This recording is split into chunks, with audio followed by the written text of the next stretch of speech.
Let's say you and I are cavemen, out hunting for food. We both want to take down this ox, but before we go hunting, I say that your cave paintings are like trees, and your bones are of subpar density. Suddenly, you don't want to hunt with me anymore. But I still need to get my food, right? So I go out alone, and I get killed by the ox. We learn that people like us when we're nice to them, and we need people to like us to survive. That's one of my theories for conscience. I came up with it the other day, having a long conversation with my friend, because both of us realised that we knew nothing about it. It's a shame because it's an important part of us. In fact, it's largely our conscience that separates us from other animals. When we're nice to each other, we're more likely to work together. But that's deep in history. What about in our lifetimes? Well, some say that we develop it as a child, mostly based on a rule set made by our parents. Our parents tell us what's good and what's bad. We learn from it. Like in the show Utopia, Arby is a killer trained from birth to show no empathy or remorse. It's a work of fiction, of course, but it could work. You could raise a child to be God's greatest warrior, helping everyone they can. Or the complete opposite. Whatever a kid's taught from birth, they'll likely echo for life, but it's not permanent. If we believe that conscience is something formed from our actions and the people around us, maybe you can change it throughout your life. If you grow up in a fully Christian household, helping others even to your own detriment, what if you were thrown into a dirty ass college dorm in San Francisco? Sure, you might keep up your guard for a while, but as time goes on, you're going to start to form connections with the others and start doing the same things as they do. But it really rules out the whole upbringing concept.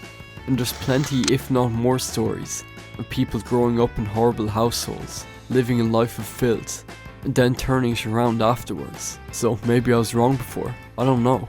Conscience is a basic subject. It's just our brain's ability to tell right from wrong, but in reality it's selfish.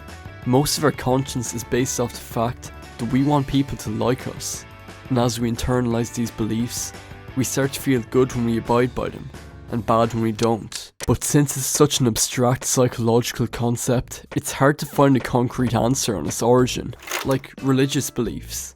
Many Christians and people of other religions believe that conscience is a part of your soul, and that when you hear that voice in your head, it's God speaking to you.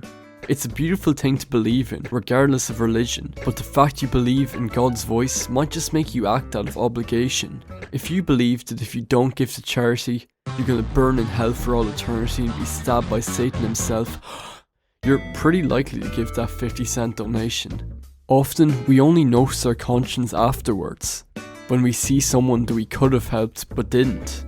Maybe the only reason we work like this is that we're all selfish and want to serve ourselves. But there's still more ideas for this, ones that contradict everything else. Psychologist Paul Bloom says that conscience is genetic. It's a certain gene that gives us our sense of fairness, which would explain the existence of psychopathy. A psychopath is someone who doesn't feel remorse for their actions, very similar to the guy we mentioned earlier. But it begs the question, was his behaviour shaped by genes, or was it upbringing? Or maybe genetic weakness is that kind of upbringing? It's a hard one to say because different scientists say different things. And really, we just have to look at ourselves and form our own beliefs. Or maybe we're all psychopaths pretending to be normal. Cause what about intrusive thoughts? Like if I'm driving and I think of just slamming the car into some poor octogenarian. Like I'm not actually gonna do it, I swear, but if our conscience was truly ingrained into our genes, then I wouldn't have thoughts like that.